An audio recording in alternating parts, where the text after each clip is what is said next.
बिस्मिल्लाहिर्रहमानिर्रहीम। ला हौला वला कुव्वता इल्ला बिल्लाहिल अलिय्युल अज़ीम। अऊज़ु बिल्लाहि मिनश शैतानिर रजीम। बिस्मिल्लाहिर रहमानिर रहीम।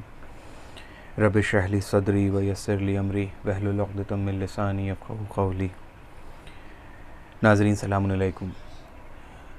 आज ये हमारा एकेडमी ऑफ इस्लामिक इकोनॉमिक्स का पहला लेक्चर है और इस लेक्चर की मदद से हम ये जानने की कोशिश करते हैं, क्योंकि हर सब्जेक्ट में कुछ बेस होता है, कुछ उसके पीछे बैकग्राउंड होता है। तो सबसे पहले हम लोग उन बैकग्राउंड्स के बारे में बात कर लेते हैं, उन अजम्पशंस के बारे में बात कर लेते हैं जिनमें आने वाली आगे थ्योरीज़ हमारी डिपेंड करेंगी। तो सबसे पहले हम ये जानते हैं कि व्हाट इज़ इकोनॉमिक्स। इकोनॉमिक्स की डिफिनेशन अलग अलग टाइम पे अलग अलग तरीक़े से बदलती रही। जिस तरह से फादर ऑफ मॉडर्न इकोनॉमिक्स कहा जाता है एडम स्मिथ, उन्होंने definition the that science which enquires into the nature and causes of wealth of nation. इनकी डिफिनेशन ने पूरी तरीके से वेल्थ के बारे में बात करी कि किस तरीके से वेल्थ जनरेट होगी और वो ग्रो करेगी। उसके बाद आने वाले इकोनॉमिस्ट एल्फ्रेड मार्शल ने 1890 में डिफिनेशन दी कि that economics is a study of Mankind in the ordinary situations of life, ordinary business of life. It examines that part of individual and the social actions which is most closely connected with the attainment of and with the use of material requisites of wellbeing. इन्होंने इंसान के बारे में ज़्यादा focus किया. Adam Smith ने जो पूरा जो फोकस किया था वो अटेनमेंट ऑफ वेल्थ के ऊपर बात की थी कि किस तरह से हम दौलत को, वेल्थ को इकट्ठा कर सकते हैं. एल्फ्रेड मार्शल ने कहा कि वेल्थ ठीक है, वेल्थ एक ज़रिया है हमें वेल बीइंग का, वेलफेयर का एक ज़रिया है. किस तरह से इंसान पैसे कमाता है और कमा के अपने वेल बीइंग पे ख़र्चा करता है. तो इन दो इकोनॉमिस्ट के बीच में थोड़ा बहुत डिफरेंसेस ऑफ ओपिनियंस थे. आने वाले इकोनॉमिस्ट और गुज़रे और उन्होंने डिफिनेशन दी, स्कार्सिटी की डिफिनेशन दी, जो कि बहुत पॉपुलर हुई 1932 में अराउंड. इन्होंने कहा कि economics is a science which studies human behaviour as a relationship between ends and scarce means which have unlimited and alternative uses. इन्होंने कहा कि इंसानी ज़रूरतों और उनको पूरा करने वाले मीन्स के बीच में एक रिश्ता है इकोनॉमिक्स का. मतलब इनका कहना ये था कि इंसानी ज़रूरियात बहुत हैं, अनलिमिटेड हैं, कभी ना ख़त्म होने वाली हैं, और उनको पूरा करने के लिए जो मीन्स हैं, जो रिसोर्सेज हैं, जिसमें पैसा भी एक चीज़ होती है, वो लिमिटेड है और वो उसके ऑल्टरनेटिव यूजेस भी हैं. उसको हम अलग अलग जगह पे इस्तेमाल कर सकते हैं पैसे को. मतलब एक ही ज़रूरत, ऐसा नहीं है कि हमारे पास पैसा है तो हम अपनी एक पर्टिकुलर वही ज़रूरत पूरा कर लेंगे, ज़रूरत को पूरा कर लेंगे. हमारे पास पैसा है तो हमारे पास मल्टीपल ऑप्शंस हैं, 5 ज़रूरियात हैं और पैसा सिर्फ एक का है. तो फिर हमें चॉइस करना पड़ती है कि हम किस चीज़ पे पैसा खर्चा करें. तो अब क्योंकि हमें इसके ऊपर बहुत ज़्यादा एम्फेसाइज़ नहीं करना है, कुल मिला के बात यह है कि इकोनॉमिक्स की जो मॉडर्न साइंसेस के हिसाब से जो डिफिनेशंस दी गई वो बहुत तरह की थी. कभी ग्रोथ ओरिएंटेड डिफिनेशन दी गई और तरह तरह की डिफिनेशंस इकोनॉमिक्स में हमारे सामने आती गई. तो अब इसका इस्लाम से क्या रिश्ता है? जो सवाल ये आया कि व्हाट इज़ इस्लामिक इकोनॉमिक्स, तो हमने ये इस्लामिक इकोनॉमिक्स की बात क्यों की? क्या कोई ये नया सब्जेक्ट है? तो जवाब है कि ये इस्लामिक इकोनॉमिक्स कोई नया सब्जेक्ट नहीं है, बल्कि अगर हम देखें तो दीन इस्लाम एक कंप्लीट कोड ऑफ लाइफ का नाम है. इस्लाम ने हमें कंप्लीट सेट ऑफ कोड्स दिए हैं.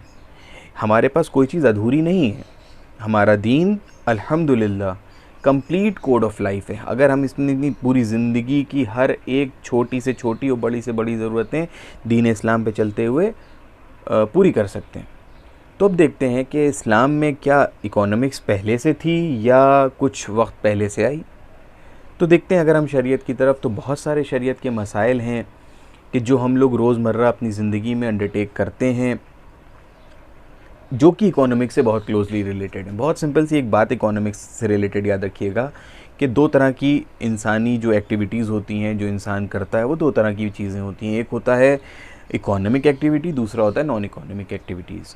इकोनॉमिक एक्टिविटीज़ मतलब आपने कोई काम किया पैसे कमाने के लिए, और नॉन इकोनॉमिक एक्टिविटी वो कि जहाँ पे आपने पैसे नहीं कमाए बल्कि शायद मोहब्बत में, देश प्रेम में, भाईचारे में कोई खर्चा कर दिया. अपने देश के नाम पे अगर आपने कुछ पैसे खर्चा कर दिए, then it is not it is a non economic activity. It can not be termed as an economic activity. Similarly अगर आप जॉब करते हैं, वहाँ से कुछ पैसे कमाते हैं, सैलरी मिलती है आपको, then all these things are economic activities. तो अगर हम देखें हमारी शरीयत में बहुत सारी चीज़ें हैं, जैसे महर देना, सिमिलरली बहुत सारे अलाउंसेस हैं जो कि देना पड़ते हैं अलग अलग मौक़ों पे।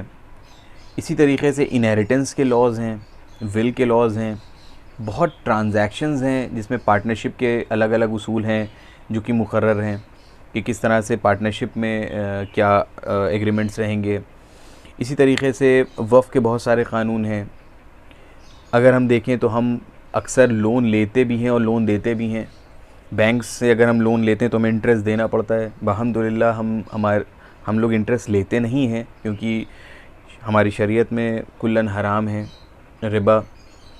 तो हम इंटरेस्ट लेते नहीं हैं अपने दिए हुए लोन्स पे, हम कर्ज़ हसना की बात करते हैं। लेकिन अक्सर हालात में, अक्सर मवाक़िफ़ पे हम ये देखते हैं कि हम जब भी बैंक में डिपॉज़िट करते हैं, चाहे वो सेविंग हो, चाहे वो करेंट डिपॉज़िट हो, चाहे वो फ़िक्स डिपॉज़िट्स हो, हमको इंटरेस्ट मिलता है हमारे उन डिपॉज़िट्स पे। इसी तरह से हम इंटरेस्ट देते भी हैं अगर हम लोन लेते हैं। तो इंटरेस्ट का जो कंसेप्ट है ये भी हमारे आसपास हमारी मौजूदा ज़िंदगी में हमको देखने को मिलता है। इसी तरीके से अगर हम कोई गलती करते हैं, कहीं पे कोई हराम काम करते हैं, तो हमें कफ़ारा भी देना पड़ जाता है। तो ये सारी चीज़ें हैं जहाँ पे पैसे का इन्वॉल्वमेंट हमारी डेली लाइफ में और बहुत जगह पे होता चला आ रहा है। तो अगर हम इन चीज़ों पे गौर करें तो हम अपनी डेली लाइफ में, डेली रूटीन में अनलिमिटेड नंबर ऑफ़ ट्रांजैक्शंस को अंडरटेक करते हैं और खुदावंद आलम ने एक दायरा बना दिया है, एक पाथवे बना दिया है। एक तरफ हराम चीज़ें हैं, हराम ट्रांजैक्शंस हैं, एक तरफ हलाल ट्रांजैक्शंस जो कि बिल्कुल परमिटेड हैं। हमको अपनी ज़िंदगी को इस दो राहे के बीच से इस तरह से गुजारना है कि हम हलाल की तरफ ज़्यादा झुके रहें और हराम से दूरी इख्तियार करते रहें। लेकिन अगर इस्लामी इकोनॉमिक्स को हम नहीं समझेंगे, हम इस्लाम में इकोनॉमिक्स के कंसेप्ट को नहीं समझते हैं, तो हम बहुत जगह पे धोखा खा जाएंगे कि क्या चीज़ असल में हराम है और क्या चीज़ असल में हलाल है। सिंपल ये जान लेना कि कौन सी चीज़ हलाल है, कौन सी ग़िज़ा हलाल है, कौन सी ग़िज़ा हराम है, ये तो नॉर्मल ज़िंदगी में हम लोग जानते हैं कि किस तरीके से कौन सी चीज़ हमें खानी है जो कि हलाल हो, कौन सी चीज़ नहीं खानी है जो कि हराम हो। ठीक उसी तरीके से अपने बिज़नेसेस में भी हमको देखना है कि बैलेंसेस कहीं हमारे गड़बड़ा तो नहीं रहे हैं, हम अपने बिज़नेस को करते वक्त कहीं फ्रॉड तो नहीं कर रहे हैं, कहीं किसी का हक़ तो नहीं मार रहे हैं। अगर हम अपनी जॉब पे जा रहे हैं तो हम अपनी जॉब से धोखाधड़ी तो नहीं कर रहे हैं, हम क्या वक्त पे ना पहुंच के जायज़ कर रहे हैं या नाजायज़ कर रहे हैं। इसी तरीके से जो पैसा हमारे पास है जब हम ख़र्चा कर रहे हैं तो कहीं वो ख़र्च हराम ना हो जाए। हाँ, वो ज़रूरत है आपकी, फ़ॉर एग्ज़ाम्पल हमें एसी ख़रीदना है, मेरी ज़रूरत है, लेकिन क्या ये ज़रूरत इसराफ़ में आएगी या नहीं आएगी? ये एसी हलाल है ख़रीदना हमारे लिए या हराम है ख़रीदना? बैंक जो हमें इंटरेस्ट दे रहा है वो जायज़ है हमारे लिए लेना या नाजायज़ है?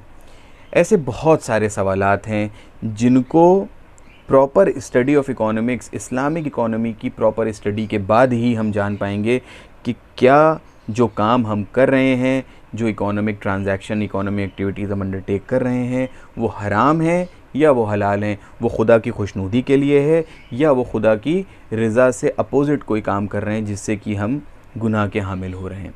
वर्स 215 ऑफ सूरह बकरा, अल्लाह सुब्हानहू व तआला says, they ask you as to what they should spend, say whatever wealth you spend, it is for the parents and the near of kin and the orphans and the needy and the wayfarer, and whatever good you do, Allah surely knows it.